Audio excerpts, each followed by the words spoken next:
सज्जनों और देवियों,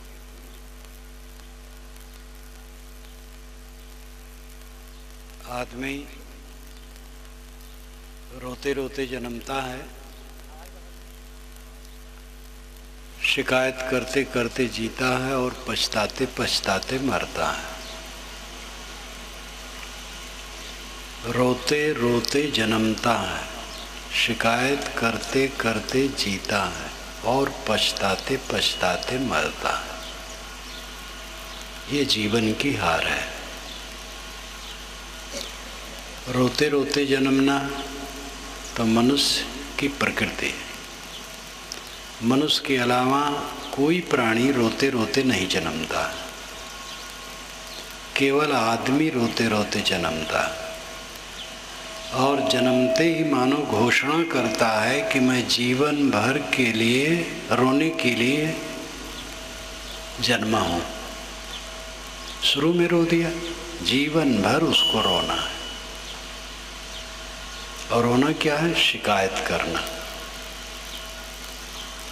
शिकायत के मूल में है अपने पर ध्यान न देना। जो आत्म साधना करता है वो शिकायत नहीं करता। जो अपने को सुधारता है वो शिकायत नहीं करता। अपने को देखने वाला दूसरे को देखता नहीं। अपने को देखना शुरू तो करो, फिर दूसरे की तरफ नजर नहीं जाएगा। अगर आदमी अकेले में बैठे 1 घंटा और उसके जितने ख्यालात आए वो सब कागज पर लिखता जाए तो उस कागज को किसी को नहीं दिखा पाएगा। अच्छी बातें तो कम, बुरी बातें बहुत आएंगी। हमारे अंदर में भंगार भरी है, हम दूसरे की शिकायत में पड़े हैं। शिकायत करने से दूसरे का सुधार होगा? कभी नहीं होगा। हमारे सुधार से दूसरे का सुधार होगा। अपना हम सुधार करें, दूसरे लोग जिनकी गर्ज होगी सुधरेंगे। एक आदमी बीड़ी, तंबाकू, सिगरेट, शराब, कबाब, गुटखा, गुड़ाखू इन सब से अलग है तो आसपास के लोग उसको देख करके समझेंगे कि अलग रहना चाहिए। क्रोध नहीं करता है, क्षमा करता है, गम खाता है, शांत रहता है। उसको देख करके लोग प्रभावित होंगे, दूसरे भी वैसा रहने सीखेंगे। खाली शिक्षा से काम नहीं होता है। वाणी से आचरण की आवाज बड़ी गहरी होती है।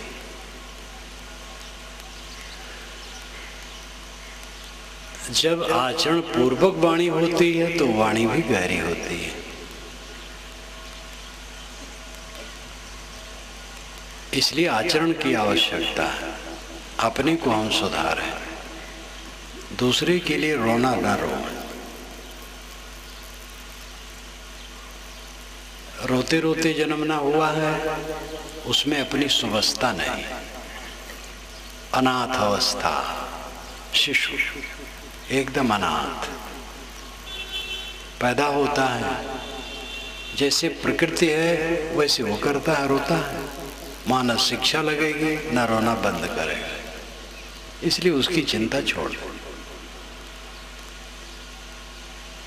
बड़ा होने पर जो शिकायत करने की प्रवृत्ति है वो खत्म करें,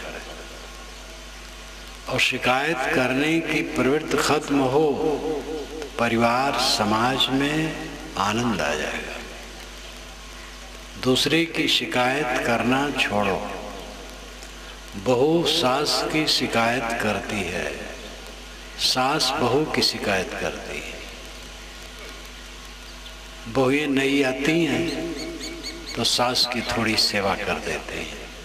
कुछ दिन के बाद सामान्य हो जाता है, फिर अपना अपना स्वभाव प्रकट होता है। तो रूक्षपन आ जाता है। सास अपने बहू की प्रशंसा घर घर कराती है पहले, और जब बहू ऐसा नहीं कर पाती है तो घर घर जाके निंदा कराती है। ये दोनों ठीक नहीं। बहू ने सेवा की या सेवा कर रही है, प्रेम से बोल रही है, बहुत बढ़िया, अच्छा कहना ही चाहिए। लेकिन ये भी समझ लो कि ये बराबर ऐसा नहीं रहेगा, उतार आता है, चढ़ाव उतार, वो कम हो जाएगा। तो कम हो जाने पर भी कुछ फर्क न मानो, मन बदलता है, एक समान मन नहीं रहता है। कितनी बहुएं होती हैं, स्थिर भाव होता है, सास को माँ समझती है। हर बहू को अपनी सास को माँ समझना चाहिए। असली माँ वही है, क्योंकि उसी के साथ जीवन भर रहना। अपनी माँ तो छूट गई। ऐसे सासुओं को समझना चाहिए कि मेरी बेटी तो दूसरे के घर गई या जाएगी, जो बाहर से बेटी आई है बहू बनकर, वही जीवन भर साथ है, बुढ़ापा तक और मृत्यु संस्कार तक। इसलिए बहू को बेटी समझो, बहू बेटी ही है। आप अपनी बेटी को जहाँ भेजते हैं, आपके मन में यही रहता है कि ये बेटी मानी जाए, वहाँ अपनी ससुराल में ये बेटी मानी जाए। तो आपकी बहू बेटी न मानी जाए। आपकी बहू की माँ क्या सोचती होगी कि जहाँ मेरी बेटी गई है, अपने सास द्वारा बेटी मानी जाए। बेटी और माँ का संबंध सास और बहू का संबंध है।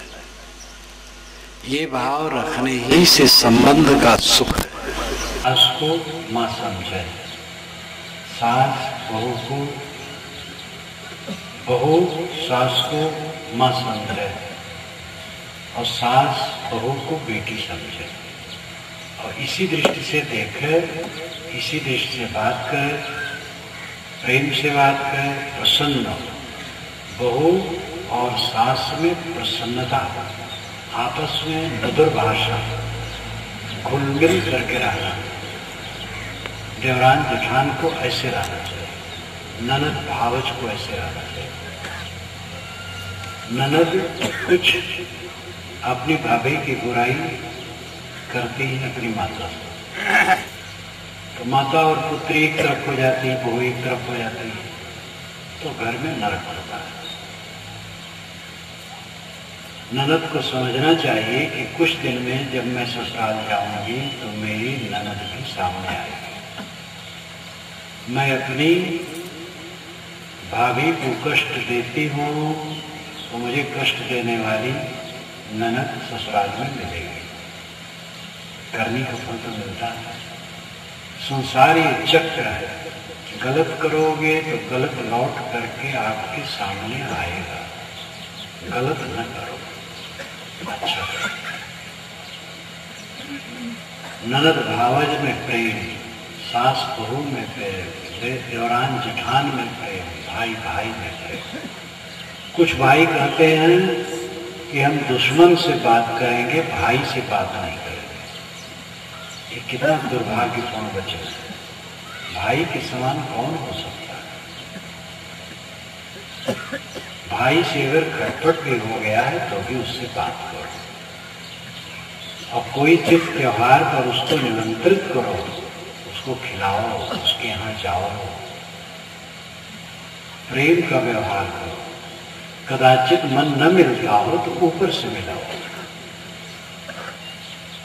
जितना आप विभेद करेंगे आप कमजोर होंगे। गांव की दृष्टि से, सबकी दृष्टि से कमजोर होंगे।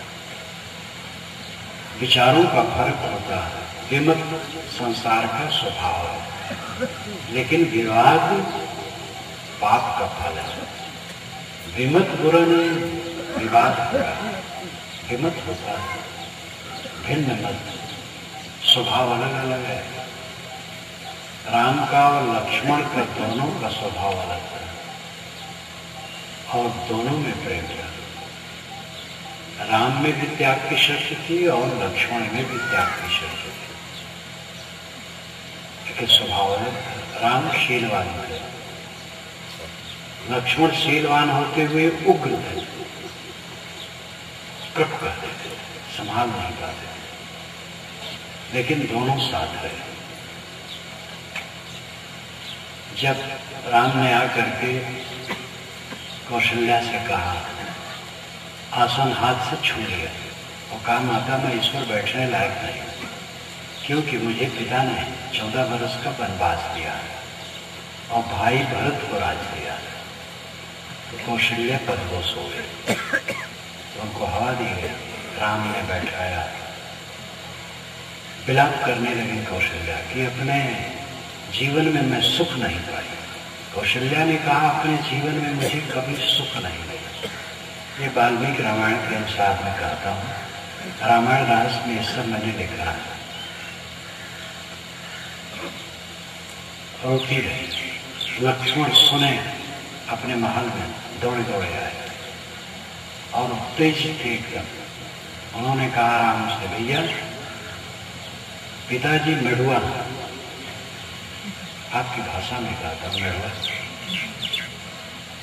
आपकी भाषा में शुद्ध नहीं बोल पाता हूँ, इसलिए आप समझ लीजिएगा। पिताजी मेढ़ुआ मेहर चरा, उनको या तो जेल में डाल दिया जाए या मार दिया जाए। आप गद्दी पर बैठिए, मैं देखता हूँ कौन मेरे सामने आता है। अयोध्या में कौन मेरे सामने आने वाला, मैं चका लगा सकता। कौशल्या ने कहा राम से, लक्ष्मण की बात सुन। राम ने कहा, मेरा ऐसा साहस नहीं। कितना बढ़िया उत्तर, मेरा ऐसा साहस नहीं। लक्ष्मण को भी कठिन नहीं कहा, लेकिन काम भर का उत्तर दे दिया, मेरा ऐसा साहस नहीं। चित्रकूट में भरत जब पहुंच रहे थे, उस समय राम आहार भूल करके सीता को खिला रहे थे। इदम मिष्टम इदम मेध्यम, इदम मिष्टम, ये मीठा है, पवित्र है, इसको खाओ, इसको खाओ। इतने में लक्ष्मण आए, अरे भैया जल्दी से आप गिराओ, सीता को कहीं खो में रखो, दुश्मन आ गए। उत्तर से धूल गर्दा पक्षी उड़ रहे और हलचल हो रही, सेना आ रही। भरत दुष्ट राज पाया तो सोचता होगा कि 14 वर्ष को सदा रहूं, राम को खत्म कर दूं, बस जल्दी जल्दी पेड़ पर चढ़ गए, एक साथों के पेड़ पर, और वहां और क्रुद्ध होकर के कटु शब्द भरत को कहने लगे। राम ने कहा, अच्छा लक्ष्मण तुम उधर आओ, भरत आएंगे तो मैं कह दूंगा अयोध्या का राज लक्ष्मण को दे दो। तो लक्ष्मण बेचारे शर्मा गए कि भैया पिताजी आते होंगे आपको बुलाने के लिए, ठंडा। ये स्वभाव का अंतर। दंडकारण्य में थे, गोदावरी में राम स्नान कर रहे थे, सीता जी भी स्नान कर रहे थे। लक्ष्मण पानी भरने आए थे। उन्होंने कहा, भाभी जी सांवली हो गई, ठंड इस समय पड़ रहा है, अयोध्या में तो बहुत ठंड पड़ रहा है। भरत आपके लिए तप कर रहे हैं। ठीक है, कौशल्या कैकेयी की कामना पूरी हुई तो कैकेयी पर व्यंग, कैकेयी पर उन्होंने व्यंग, कैकेयी की कामना पूरी हुई। राम ने कहा, तुम भरत की प्रशंसा कर रहे थे, वही करते, कैकेयी की बुराई क्यों करने लगे? ये राम का कितना बढ़िया उत्तर है। भिन्न स्वभाव होना अनिवार्य, लेकिन विवाद होना, कला होना गलत है। साथ दूसरे को साथ विवाद रहित रहो, सुख चाहो, सच्चा सुख दो, शिकायत विष है। साथियों से गलती होती है, उनकी शिकायत न करो, अपना स्वयं अच्छा करो। वो शिकायत का विकार अपने आप क्षीण होता चला जाएगा। कोई क्रोध करता है, आप हंसमुख रहो, प्रसन्न रहो। कोई लोभी है, आप त्याग दो उसे। अपने आप उसको अपने लोभ पर शर्म आएगी, क्रोध पर शर्म आएगी। अनुदार है, आप उदारता का बर्ताव करो, उसे अपनी अनुदारता का ग्लानि। दुर्गुणों को सद्गुणों से जीतो, दुर्गुणों को उभाड़ उभाड़ करके नहीं। किसी का दुर्गुण है तो उसको उभाड़ उभाड़ करके फैलाओ तो न उसका हित है न आपका हित है। दुर्गुण है, टट्टी कहीं पड़ी है तो राख डाल दो, उसको फैलाओगे तो क्या फायदा है। दुर्गुणों पर राख डालो, अच्छी बात का प्रचार करो, सकारात्मक पक्ष अपनाओ। शिकायत नकारात्मक पक्ष है। हम जितने दुर्बल होते हैं शिकायत करते हैं। प्राय लोग मिलते हैं तो लोग कहते महाराज हम पत्नी के नाते दुखी, कोई कहता पति के नाते दुखी, कोई भाई के नाते दुखी, कोई किसी के नाते, सास के नाते, बहू के नाते दुखी। ऐसे कहने वाले बहुत कम मिलते हैं कि अपने गलत स्वभाव से महाराज हमें बहुत दुख है, मैं अपने के कारण बहुत दुखी हूँ, मेरी इतनी गलती है कि मैं संभाल नहीं पाता हूँ। ऐसे कहने वाले बहुत कम मिलते हैं। और ऐसे आदमी ही सही आदमी है, ये स्वीकारें कि हम अपनी त्रुटियों के कारण दुखी हैं। हमारी दुर्बलता दुख का कारण है। दुर्बलता क्या है? आसक्ति, मोह, भोग की आसक्ति, धन की आसक्ति, पद की आसक्ति, प्रतिष्ठा की आसक्ति, वैभव की आसक्ति, ये जो दुनिया का कूड़ा कचरा है इसकी आसक्ति। और इसी की आसक्ति के कारण हम विक्षिप्त जैसे रहते और शिकायत करते रहते। जब बाहर से शिकायत है तो मन कहाँ शांत रहेगा? मन की शांति का लक्षण है वाणी से शिकायत समाप्त होती जाए। और वाणी से शिकायत बिल्कुल खत्म हो गई, बस तब क्या पूछना। इसका मतलब है अंदर में अमृत है। जब अंदर में अमृत है तो बाहर विष कैसे निकलेगा, कहां से आएगा? और विष निकल रहा है वाणी से तो इसका मतलब है अंदर में विष है। हमें अपने विष को मारना चाहिए। सबके अंदर में अमृत और विष दोनों है, लेकिन अमृत तो दबा हुआ है, विष ही उभरा रहता है। क्षमा और क्रोध दोनों के बीच सब में, त्याग और लोलुपता ये दोनों के बीच सब में, संतोष और तृष्णा ये दोनों के बीच सब में संस्कार है। क्षमा के, तृष्णा के भी और संतोष के भी।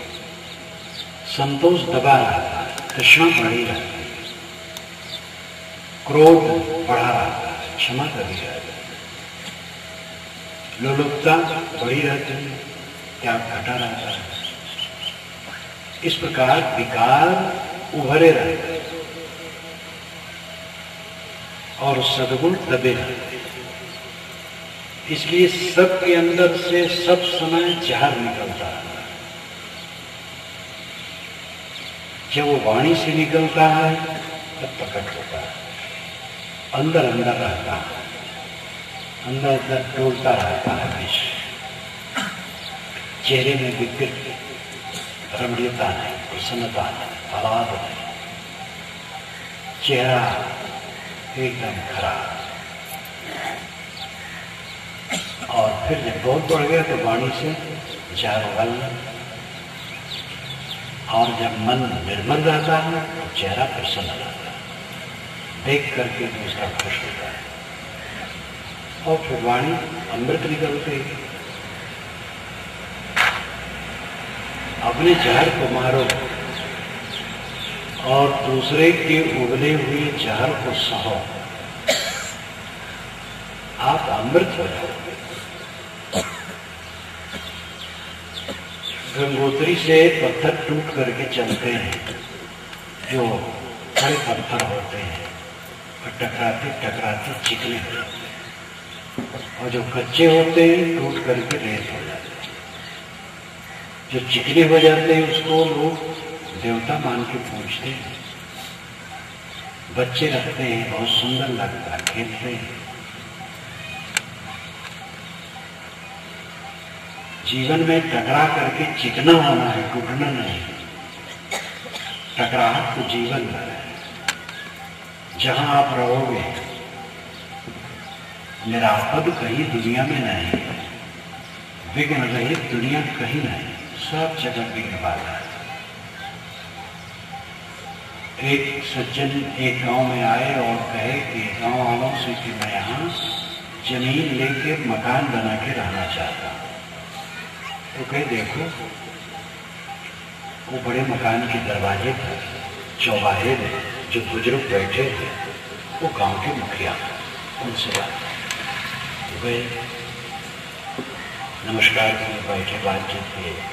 उस बुजुर्ग ने कहा आप पहला गांव क्यों छोड़ रहे हैं?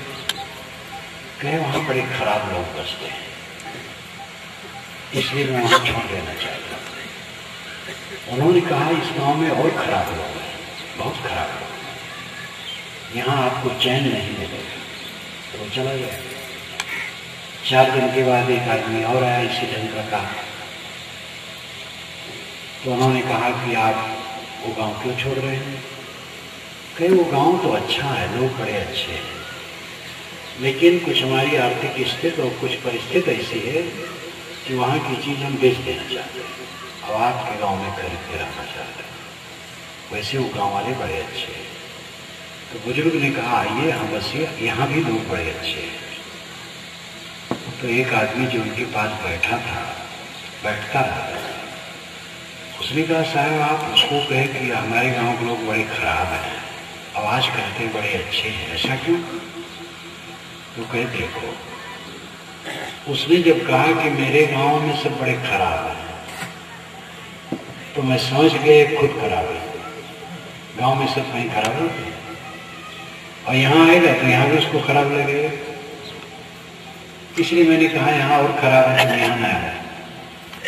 और ये दूसरा आदमी है सकारात्मक पक्ष वाला, कहता है वहां सब अच्छे हैं तो यहाँ भी अच्छे हैं। अपने को अच्छा बनाओ, सब अच्छा है, और अपने को अच्छा न बना पाओ, कुछ अच्छा नहीं। अपनी दृष्टि बदलनी है तो सृष्टि बदल जाएगी, और दृष्टि नहीं बदलेगी तो सृष्टि नहीं बदलेगी।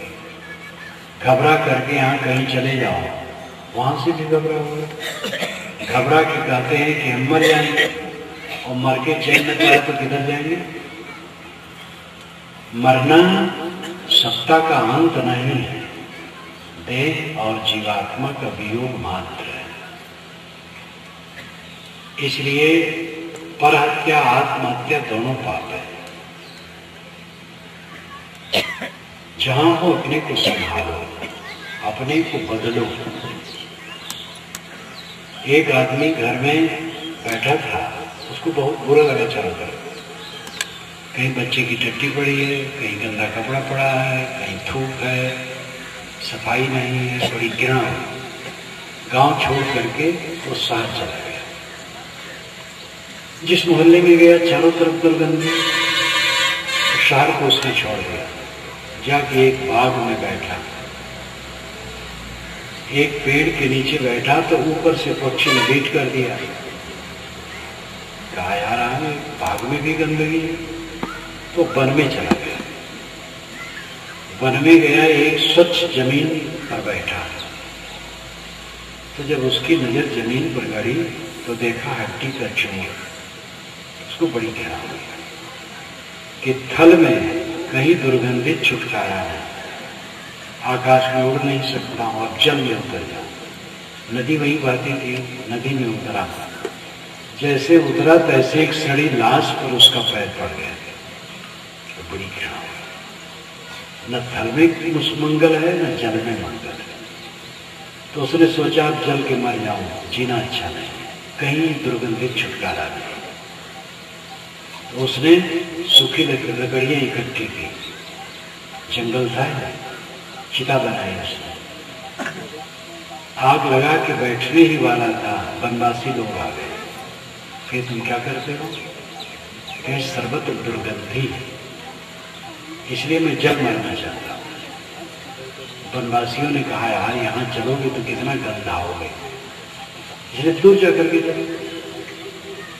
तो कहा यार जिंदगी में दुर्गंधी छुटकारा नहीं, मरने पर भी नहीं। अपना मन जब तक ठीक न होगा आप कहीं चले जाओ सुखी नहीं रहोगे। ये लगता हम यहाँ हैं तो ऐसी ऐसी झंझटें आती हैं, चित्त को बड़ा उद्वेग होता है, दूसरी जगह चले जाओ वहां भी उद्वेग मिलेगा। पूरी दुनिया में कोई ऐसी जमीन नहीं है जहां आप बैठो और आपके उद्वेग का कारण न हो। जब तक अपना अज्ञान न मिटेगा, अहंकार न मिटेगा, उद्वेग होता ही रहेगा। बाहर के साधन तो मिलते रहेंगे,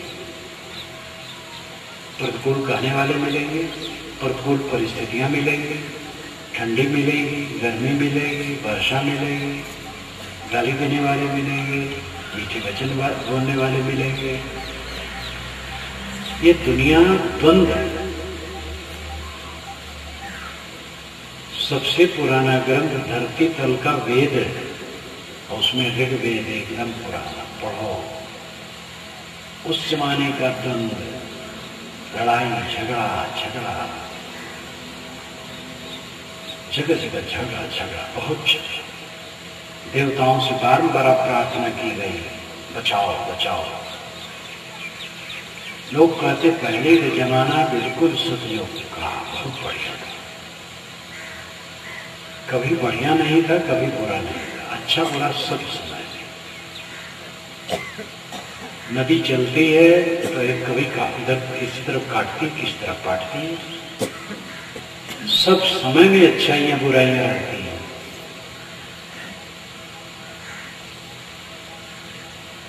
पुराने जमाने में सब अच्छा था, आज खराब है, आगे और खराब आएगा, ये गलत धारणा। पहले अच्छा बुरा था, आज भी अच्छा बुरा है, आगे भी अच्छा बुरा रहेगा। कुछ अच्छाइयां कभी रहती हैं ज्यादा और कुछ बुराइयां कभी रहती हैं ज्यादा, ये थोड़ा प्रवाह में अंतर रहता है। और अच्छाई बुराई सब समय रहती है। और ये समझना गांव, क्षेत्र, प्रदेश, देश, जाति, वर्ण, ये बिल्कुल अच्छे हैं बिल्कुल खराब, ये भी बेकार की बात है। सभी जाति वर्ण में अच्छे बुरे हैं, सभी देश प्रदेश क्षेत्र गांव में अच्छे बुरे हैं, सब जगह अच्छाइयां बुराइयां हैं। सतयुग, द्वापर, कलयुग इत्यादि का वर्णन जो विधिवत लाखों लाखों वर्षों में आप पढ़ते और सुनते हैं, ये 2-2,500 वर्ष के अंदर का है, पहले का नहीं। वेदों में ऐसा कहीं नहीं, चारों वेदों में कहीं चारों युगों का वर्णन नहीं। युग शब्द है, युग, युग जोड़ा के लिए भी कहा गया है और छोटे छोटे समय खंड के लिए भी कहा गया है। जैसे 10 वर्ष का युग कहा गया है। दीर्घतमा मामतेयो युजुर्वान 10वें युगे, ये ऋग्वेद का आधा मंत्र है। दीर्घतमा ऋषि ने खुद कहा, दीर्घतमा ऋषि बहुत योग्य थे, एक दासी के पुत्र थे।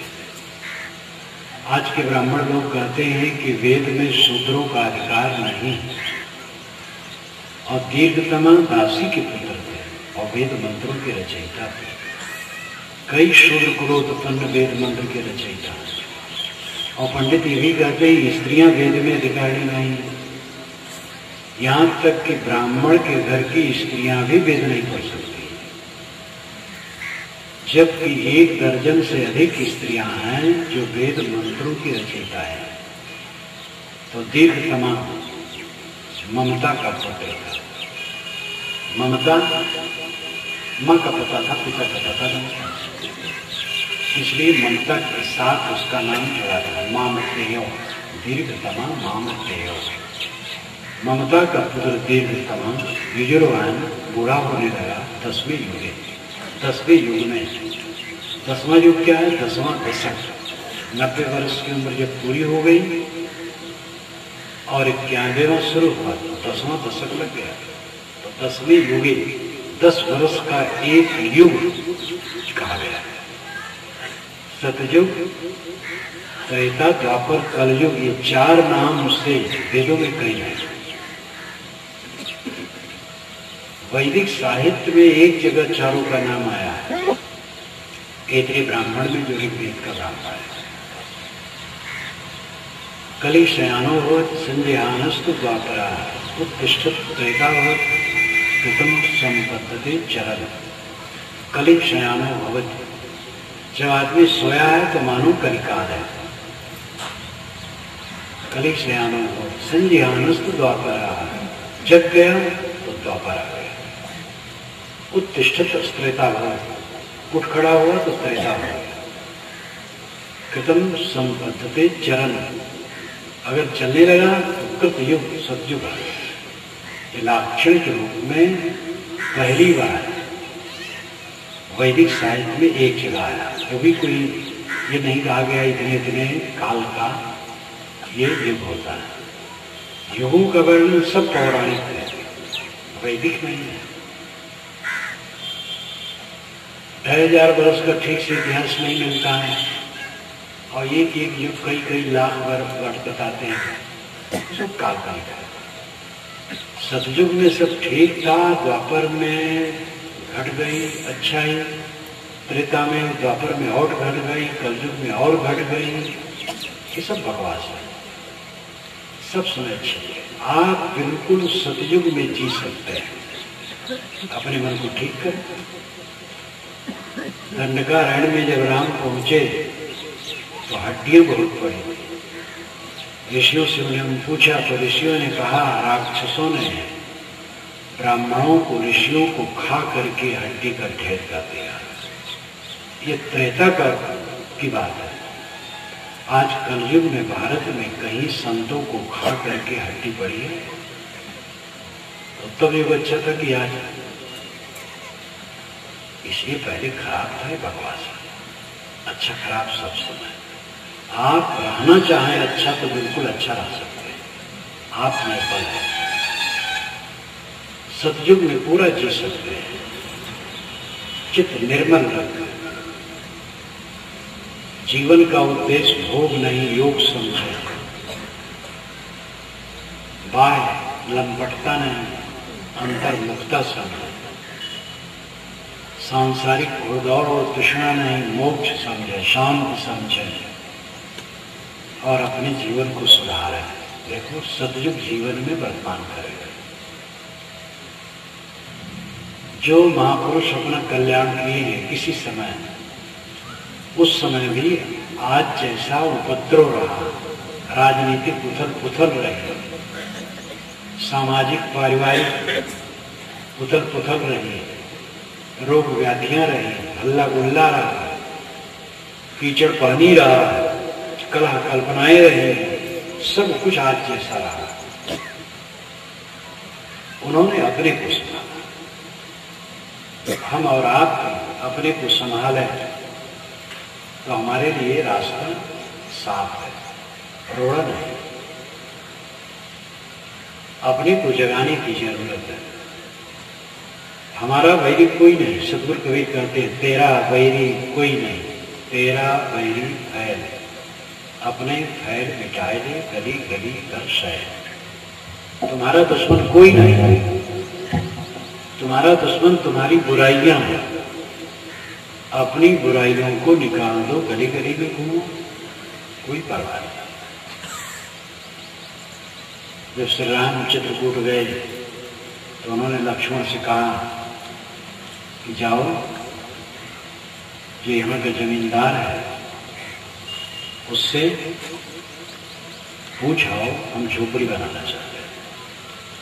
तो गए, बहुत दूर तक गए, कोई नहीं मिला। बानर एक मिला, बहुत मोटा ताजा। उन्होंने कहा देखो यही मानो मालिक है, कहाँ जाऊँ मैं, कुछ मिलता नहीं। बानर से कहा भाई क्या है, मैं झोपड़ी बना करके हम लोग यहाँ रह सकते हैं? तो बानर ने एक हाथ से जीभ पकड़ी और एक हाथ से पेशाब की उंगली और इनको दिखाया। तो इनको बड़ा बुरा लगा, मन हुआ मार दो, लेकिन सोचा भाई से पूछ लो। तो आए बताए, राम जी ने कहा तूने, उसने बहुत अच्छी बात कही, बहुत बढ़िया उत्तर दिया, इन दोनों को वश में रखो, कहीं झोपड़ी बना दो। तो ये भी बात जोड़ ली जाती है, कथाओं में नई नई बातें जोड़ी जाती हैं। सारी कहानियां काल्पनिक होती हैं, बातों को समझाने के लिए। जीव और नाभ ये दोनों को बस में रखो, कहीं रहो, कोई चिंता नहीं। और इसको बस में न रखो, घर ही में नरक हो जाए। अपने को संभालो। हम अपने महापुरुषों की उच्च आदर्श में हम समझते उनका नाम लेके तारेंगे। महाराज राम का उच्च आदर्श माता पिता की आज्ञा मान करके 14 वर्ष का कठोर वनवास से गया और उनको इसको लेके शोक नहीं हुआ। ये राम का राजत्व है, इसका अनुकरण करें। हम कहते राम राम कहेंगे तो दुख दूर हो जाएगा, कहते राम राम कहो भैया दुख दूर हो जाएगा। राम अपने माँ बाप पत्नी का दुख नहीं दूर कर पाए, आपका दुख कैसे दूर कर पाए? जब जीवित थे उस समय अपने माँ बाप का दुख नहीं दूर कर पाए और पत्नी का भी दुख नहीं दूर कर पाए। आज तो है नहीं, कैसे आपका दुख दूर कर देंगे? उन्होंने जो अच्छा काम किया उससे प्रेरणा, महापुरुषों की प्रेरणा से कल्याण हुआ। राम हो, कृष्ण हो, कबीर हो, बुद्ध हो, महावीर हो, नानक हो, कोई बैठा नहीं, सब अपना काम किए और गए। उन्होंने रास्ता दिखाया और उनके जो सतपथ है उसको लेने की आवश्यकता। पीछे वाले उनका नाम जप करके तरना चाहते, अरे महापुरुष नाम जप के नहीं करे, काम करके करे। जीवन में रहनी से रह करके बड़े हुए हैं, पल पल अपने को इन्होंने तपाया है। अपहाय निजम कर्म कृष्ण कृष्ण के बाद हे है द्वेष पापा जन्मार्थम धर्मार्थम जन्म यत्तरे। अपहाय निजम कर्म कृष्ण कृष्ण के बाद जो कर्म का परित्याग करके, सत्कर्म का परित्याग करके जवान से केवल कृष्ण कृष्ण करते रहते, ते हरिद्वेषी पापा, वह हरिद्वेषी और पापी। क्योंकि श्री कृष्ण महाराज ने धर्म कर्म के लिए जीवन धारण किया, उन्होंने धर्म कर्म का उपदेश किया और हम खाली कृष्ण कृष्ण कह करके पार होना चाहते हैं। कबीर कबीर कह करके कबीर पंथी पार हो सकते हैं? कबीर ने जो कहा है और जैसे आपके पथ पर वो चले निष्पक्ष, उसका अनुकरण करने की आवश्यकता है। हम महापुरुषों को मानते हैं, महापुरुषों की नहीं मानते, महापुरुषों की बातें नहीं मानते, महापुरुषों को मानते हैं। महापुरुषों का चित्र रख लेंगे, मूर्त रख लेंगे, पूजा करेंगे, फूल चढ़ाएंगे, आरती उतारेंगे, वंदना करेंगे, भोग लगाएंगे और समझ लिए काम पूरा हो गया। ये सब खटकर है। प्रपंच चित्र मूर्ति है, स्मारक है। महापुरुष की चित्र मूर्ति देख करके मन प्रसन्न होगा, बस काफी। अगर वो दाल भात खाए तो खिला दो, नहीं खाते तो खिलाने के चक्कर में। अगर वो आशीर्वाद देते हैं तो नमस्कार करो, आशीर्वाद नहीं देते तो नमस्कार की कोई जरूरत नहीं। उनके चित्र को देख के मन प्रसन्न होगा, बस इतने दाम। अब आप हाथ जोड़ करके नाक रगड़ रहे हैं कि हमें भोग मोक्ष दे। भगवान की मूर्तियां मंदिरों से चुरा जाती है, भगवान ही चुरा जाती है। आपको कैसे उद्धार करेंगे? क्या कोई खंडन है? तथ्य जागरूक समझदार, जहां से जितना लाभ होने वाला है उतना समझो, चित्र और मूर्ति से इतने लाभ है कि महापुरुष के चित्र मूर्ति हैं तो देख के मन प्रसन्न हो, अच्छी तरह बस हो गया। अब और आगे आप तो खुद करना अपना काम।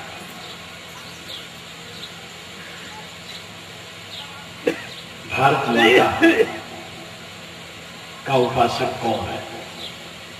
एक चित्र होता है स्त्री का, 30 वर्ष की करीब करीब होती है स्त्री, साड़ी ब्लाउज में खड़ी रहती, झंडा लिए तिरंगा, वंदे मातरम लिखा रहता है, वो भारत माता है। उसी की चित्र मूर्ति रख करके कोई पूजा करे, आरती उतारे, वो कहे मैं भारत माता का भक्त, तो भोला है। भारत माता का भक्त हुआ है जो कन्याकुमारी से कश्मीर तक, पंजाब से बंगाल तक के लोगों के प्रति हमदर्द, केवल हिंदू नहीं सबके लिए। भारत में जितने लोग हैं सब भारत माँ के बच्चे हैं, सबके प्रति प्रेम करो। हिंदू, मुसलमान, ईसाई, यहूदी, ब्राह्मण, शूद्र, ये बकवास कुछ नहीं। यहाँ तक कि प्राण मात्र के प्रति करुणा करो। पूरे देश के लिए जो हमदर्द है वो भारत माता का सेवक है, वही चित्र की आरती करता है भारत माता, तो भोला है। विष्णु चतुर्भुज विश्व की आरती उतार रहे हैं, हम विष्णु वैष्णव। वैष्णव वह है जो सब में प्रविष्ट विष्णु को समझता है। इस धातु से विष्णु शब्द बनता है, विश्व प्रवेश करना, जो सब में प्रविष्ट है, सबके अंदर में बैठा है, वो विष्णु भगवान है। आत्मा विष्णु। इन पुस्तकों में एक छोटी सी पुस्तक है, विष्णु और वैष्णव कौन, उसको आप पढ़ें, 2-4 रुपए की होगी। विष्णु और वैष्णव कौन? घट घट में जो बैठा है वो विष्णु है। साहब ने ही कहा, घट घट में वही साईं बसत है, कटुक वचन मत बोल रहे।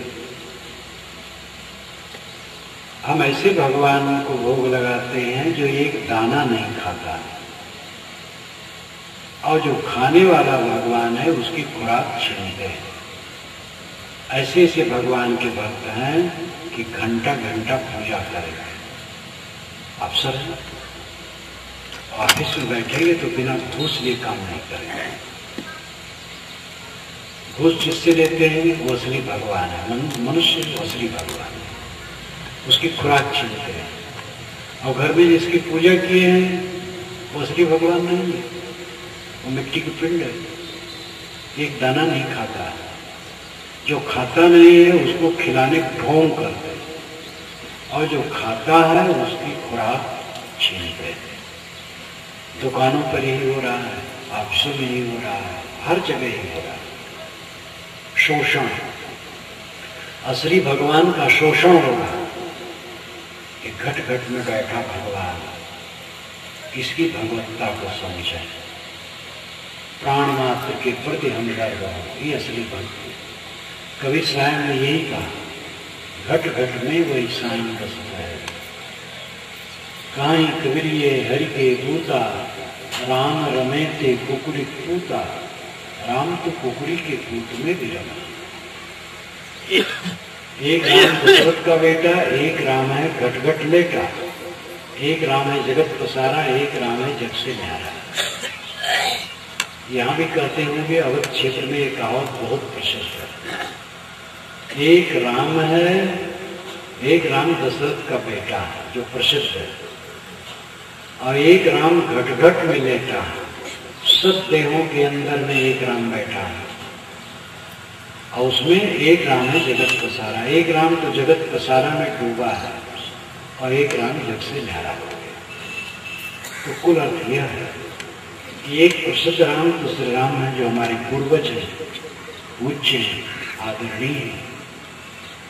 लेकिन जो सार्वभौमिक राम है वो सबके दिलों में बैठा, उसको उस पर क्या महाराज राम का आदर करें।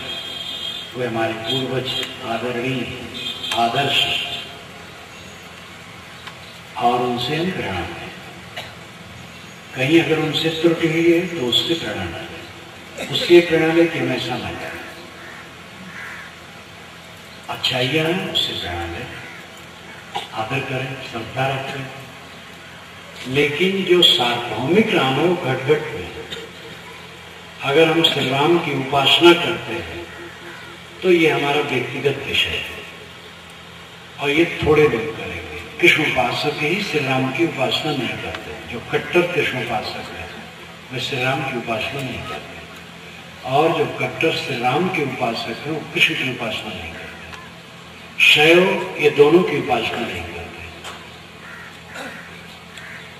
इस्लामी लोग ये तीनों की नहीं कर सकते। तो बाह्य उपासनाएं सीमित है। सार्वभौमिक उपासना क्या है? जिसको कोई न नकारे वो घट घट का है। सब घट में जो बसा है वो राम। भाषा का फर्क, कोई राम न कह रही है, पानी न पिए जल पी, जल न पिए वाटर पी, तो भाषा का फर्क है। इसलिए साहब ने कहा, भाई रे दुई जगदीश कहाँ ते आया, कौने गौराया, अल्लाह राम करीमा केशव हरि हजरत नाम धराया। गाना एक कनक ते गाना यामे भाव न दूजा, कहन सुनन को दुई कर धापे यदि नमाज पूजा। वही महादेव वही मोहम्मद ब्रह्मा आदम कही, को हिंदू को तुरुक कहावे एक चिनी कर रही। वेद विदेक पढ़े वे कुतबा वे मुलना वे पाड़े, बेगर बेगर नाम धराए एक मिट्टी के भाड़े। गाय कबीर वे दोनों बूढ़े रामे किनो न पाया, वह खसी वह गाय कटावे बाधे जन्म गंवाया। भाई ने दुई जगदीश कहाँ से आया? इतना चुटीला वचन है, चुप जाने वाला। भाई है भैया, ये दो परमात्मा कहाँ से टपक पा? अल्लाह राम करीम और केशव हरि और हजरत। साहब कहते गाना एक कनकते गाना यामे भाव हो जाए। एक सोना है, सोना से कंगन बन गया, कंठा बन गया, कुंडली कुंडल बन गया, करधनी बन गई, कयूर बन गया, ये सब सोना है। गाने सुनने को एक ने कहा मैं नमाज पढ़ता हूँ, एक ने कहा कि मैं प्रार्थना करता हूँ, पूजा करता हूँ। दोनों में नमन, नमाज नमन कोई फर्क थोड़े है। एक नमाज एक पूजा, वही महादेव वही मोहम्मद ब्रह्मा आदम कहिए। महादेव मोहम्मद सब एक है। महादेव के प्रति श्रद्धा रखो तो मोहम्मद के लिए रखो, और मोहम्मद के लिए रखो तो महादेव के लिए रखो। ये खाली मोहम्मद और महादेव के लिए नहीं है। इसका अर्थ है कि आप जिसको इष्ट मानते हैं उसको इष्ट मानो, लेकिन दूसरे इष्ट का भी आदर करो। कट्टर कृष्ण उपासक राम का नाम नहीं देना चाहते, कट्टर लोग जो, और कट्टर राम उपासक कृष्ण नहीं कहना चाहते। तो ये कट्टरता ठीक नहीं है। अपने इष्ट की उपासना करो, फिर दूसरे इष्ट का आदर करो। जितना हृदय में जगह रखो, सरल रहो। और फिर साहब कहते हैं राम दोनों तो नहीं पाए। एक बकरा कटा रहा है, एक गाय कटा रहा है, और जिसको कटा रहा है उसमें राम है, उसको समझ नहीं रहा है। जिसके गले को काटते हो उसमें राम बसा है, तो तुम गला काटते हो प्राणियों के, क्या राम को समझते हो? साहब बुनियादी बात रखते हैं, बुनियादी बात जो सब घट में राम रंग रहा है, वह राम सार्वभौमिक है, इसको कोई नकार नहीं सकता। चित्त को निर्मल करो, सार्वभौमिक तत्व को समझो, सांप्रदायिक विद्वेष को दूर करो, अपने आचरण को पवित्र बनाओ, केवल अपने को सुधारने के परिश्रम में लग जाओ, दूसरे की शिकायत न करो।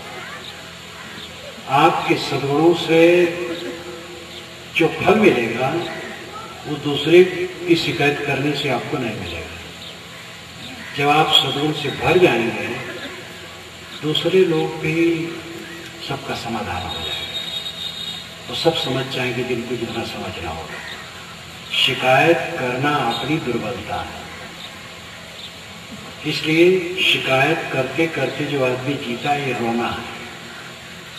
शिकायत करते रहते, पत्नी की शिकायत, पति की शिकायत, पिता की शिकायत, पुत्र की शिकायत, सबकी शिकायत में पड़े रहते हैं। ये दुर्बलता है। शिकायत करना छोड़ो, आचरण से रहना सीखो, फिर पछता करके मरना नहीं पड़ेगा। ये जीवन का फल क्या है? मेहनत किए, धन इकट्ठा हुआ, मकान बना, गाड़ी घोड़ा आया, सब अच्छा हुआ, परिवार हुआ, समाज हुआ, बढ़िया है। लेकिन ये सबसे मन का दुख नहीं दूर होगा। मन का दुख दूर होगा जब मन निर्बल होगा और काम नहीं किया गया, जीवन खाली खाली चला गया, अंत में पछता के मरना होगा। जो राम भजन में लगा वो तृप्त होके गया, जो राम भजन में नहीं लगा वो पछता के गया। राम भजन में लगा। राम है अंतरात्मा। अपने मन को समेट करके अंतरात्मा में लीन हो, आत्म संतुष्ट हो, आत्म तृप्त हो, तृष्णा को त्यागो, शिकायत को त्यागो। दूसरे की बुराई से कुछ मतलब नहीं। सब लोग हमें गाली दें, कोई फर्क नहीं पड़ेगा। हमारा घोर अपमान करें, कोई फर्क नहीं पड़ेगा। भरी सभा में हमें गरिया दें, कोई फर्क नहीं पड़ेगा। हमारा मन शुद्ध है, हमारा गया पड़ा है। और भरी सभा में हमारी खूब पूजा अर्चा हो और मन हमारा गंदा है तो पूजा क्या करेगी? राजनेताओं की पूजा देखो कितनी होती है। मंत्री आते हैं तो फूल मालाओं से लाद किया जाता है, जय जय होता है। और जैसे उधर से हटते लोग गाली देते हैं, बड़े बेईमान होते हैं। तो ये तो बस चापलूसी करते हैं अपने स्वार्थ के लिए। कुछ लेना, मंत्रियों को बुलाए, जय जय किए, फूल माला पहनाए, प्रशस्ति पत्र दिए, उनसे कुछ सहायता लिए, वो चले गए, फिर गाली दी। तो पूजा वूजा हो जाना, सत्कार हो जाना कोई बड़ी बात नहीं है। जो अंदर से पवित्र है वो धन्य है। और शिकायत हमारी सबसे बड़ी दुर्बलता है। हम जितनी कमजोर होंगे उतनी शिकायत करेंगे, और जितना आत्मा में बलवान होंगे शिकायत खत्म होती जाएगी। पूरे बलवान हो गए, पवित्र, सदाचार में दृढ़, तो फिर परमानंद है, परम सुख, परम शांति। तो मैंने आपसे कहा था, रोते रोते जन्मना, शिकायत करते करते जीना और पछताते पछताते मरना, ये मनुष्य की दशा है। तो रोते रोते जन्मना कोई बात नहीं, उसमें तो अपना बस नहीं है। शिकायत करते करते न जियो, इसलिए पछताते पछताते न मरना पड़े। शिकायत करना छोड़ दो तो बड़ा अच्छा होगा। बूढ़े लोग अपने बच्चों की शिकायत करते रहते हैं, और जितने शिकायत करेंगे बच्चे और दूर होंगे। चार बूढ़े इकट्ठे होंगे, राम राम भैया, राम राम, कुशल मंगल, क्या कुशल कहाँ है? लड़का कहेगा नहीं, अरे यार तुम्हारा लड़का तो कुछ मान भी लेता, मेरा लड़का तो मेरे पास नहीं खड़ा होता है। और ये सब बात जितनी करोगे लड़का आपसे उतना दूर होगा। कोई कहे तो कह दो लड़का अच्छा है, बात मानता है,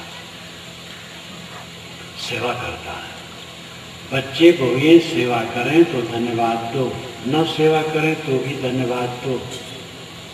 अपनी तरफ से मीठ रखो तो कुछ अच्छे होगा, और शिकायत करोगे तो और फर्क होता चला जाएगा। व्यवहार में भी दुख बढ़ेगा और अध्यात्म में भी दुख बढ़ेगा। इसलिए शिकायत करना छोड़ो, अपने दोषों को सुधारो, तो पछता के नहीं मरना पड़ेगा। आनंद से संसार से जाना होगा। इस पर ध्यान दें। मैं अपनी वाणी को विराम देता हूँ। बोलिए सतगुरुदेव की जय।